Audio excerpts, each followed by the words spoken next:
This is so heartbreaking for us. Anyone could imagine just going through this terrible time right now. But again, this is continually difficult time for us. And we just ask that you continue just to lift us up in your prayers.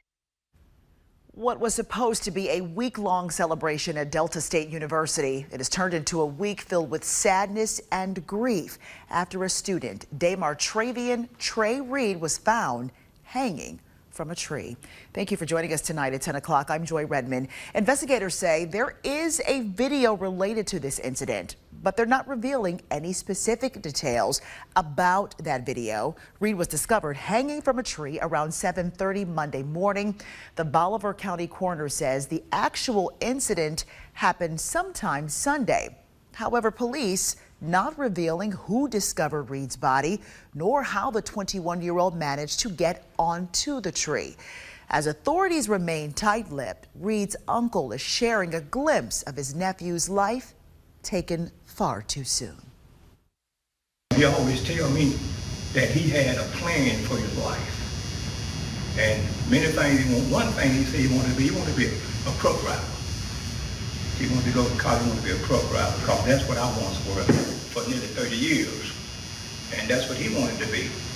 And he would come here laughing, so joyful, a happy young man. Now, the coroner is not ruling the death as a homicide nor suicide. He just calls it a death investigation.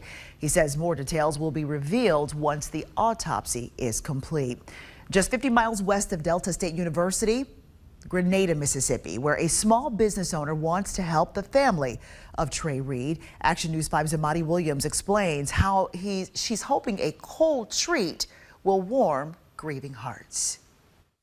While law enforcement in Cleveland maintained that no foul play was involved in Trey Reed's death, his family still has questions on why or how they came to that conclusion. But a woman in his hometown of Grenada is using her business to give back to his family. Madison Mallett, a business owner in Grenada and family friend of Trey Reed. Reed, a Grenada native, was found hanging from a tree at Delta State University Monday. Mallett was classmates with Reed's sister. I just felt as if being her classmate and also her friend, affirmative action, something had to be done. We are the new future generation of many to come, and I just felt in my heart, and it really weighed on my heart. His death met with many questions from family. The campus and Cleveland police maintain no foul play was involved in his death. Mallett says while questions still remain, she wants to give hope while Reed's family navigates life without him. And I felt as if with this tragedy that happened, it just weighed on my heart to do something. She's doing that one scoop at a time. Hope that you are able to still make an impact. Hope that all voices are heard. From Lottie Dottie's Ice Cream Truck, a business she started to create a space of joy in Grenada. Mallett plans to give the proceeds from ice cream sales to Reed's family. For her, I wish I could have just jumped through my phone and given the whole family a hug, but I couldn't at the time. But even if it's reaching out, or even if you're able to give $1, even if you're able to bring a can of soda to the family, or even some flowers, just to show that you're acknowledging and thinking about them while they're going through this tough time. So on Thursday, Lottie Dottie's Ice Cream Truck will be at the Gap Center from 11 to 7 for you to enjoy. Reporting in Grenada, Imani Williams, Action News 5. Well, civil rights attorney Ben Crump is representing the Reed family. He wants them to see the video. He says, quote, by demanding the family be allowed to view any video and commissioning an independent autopsy, we're taking every step to uncover the truth about what happened to Trey. The FBI sent a statement to our sister station WLBT in Jackson, Mississippi regarding this incident, saying they are aware of the incident in Cleveland, Mississippi at Delta State University and are in regular contact with local authorities.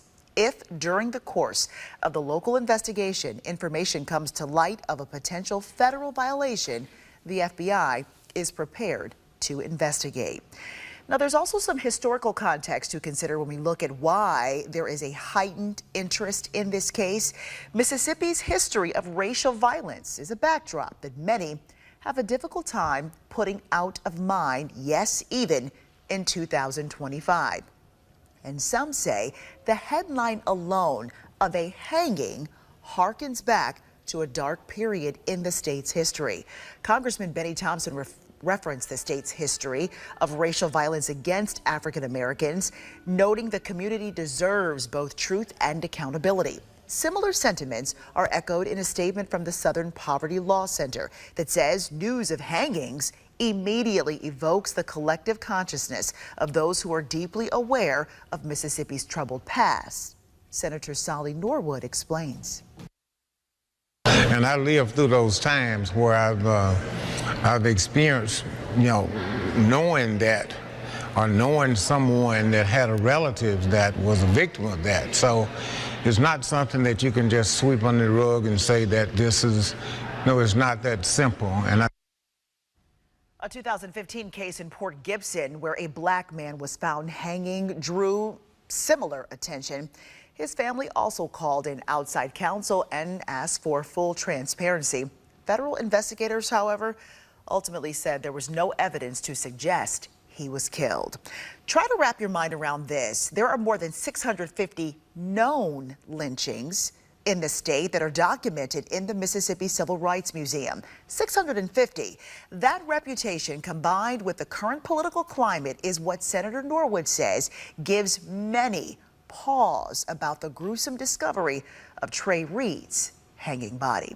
Of course, we will continue to follow this story, bring you any updates as the investigation into this young man's death continues to unfold. Be sure to stay with us here on the air and online at actionnews5.com.